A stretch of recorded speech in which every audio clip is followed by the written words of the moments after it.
সে কি রে আকাশ, তোর চেহারা এত মলিন মলিন লাগছে কেন রে? তুই না চাকরির ইন্টারভিউতে গেলি, তো কি চাকরি হয়েছে নাকি হয়নি? আর চাকরি, সরকারি চাকরি, সে তো সোনার হরিণ। আগে তো শুনতাম 5 লাখ 10 লাখ টাকা দিলে চাকরি হয়। এখন টাকা মামা খালুতেও কাজ হয় না। এখন লাগে নাকি কোটা। কোটা হলে চাকরি হবে, কোটা নাই চাকরি নাই।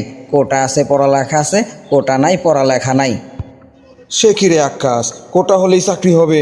হাই হাই, তাহলে আমি এতদিন বেকার ঘুরলাম কেন? আমার তো কোটা আছে। কি বলিস? আমার চাকরি হয়ে যাবে, আমাকে কেউ ঠেকাইতে পারবে না, আমার কোটা আছে। এই তুই কি পাগল হয়ে গেছিস রে? তোর আবার কিসের কোটা?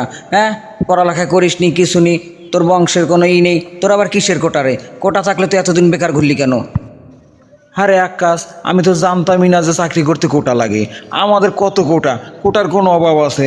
আমার দাদা সেই পান সুপারি খাইতো, আমার বাপ দাদাই পান সুপারি খাইতো, আমার মা পান সুপারি খায়, আমার বোনে পান সুপারি খায়। পানের কোটা, সুপারির কোটা, চুনের কোটা, কোটার কোনো অভাব নাই।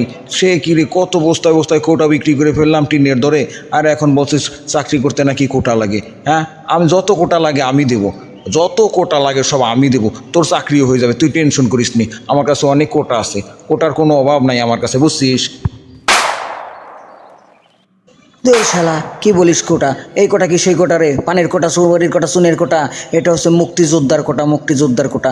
তুই যদি মুক্তিযোদ্ধা ছেলে কিংবা মুক্তিযোদ্ধার নাতি হতি, যে সার্টিফিকেট ধরিয়ে দিতি, ঠিক আছে, তাহলেই তোর মন কর চাকরি হয়ে যেত। এটাকে একটা কোঠা বলে, বুঝছিস? মুক্তিযোদ্ধা একটা কোঠা।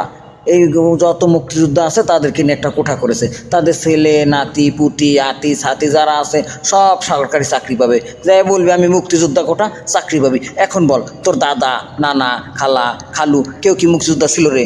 এই বল, মুক্তিযোদ্ধা ছিল? ছিল না তো, তোর আবার কিসের কোঠা?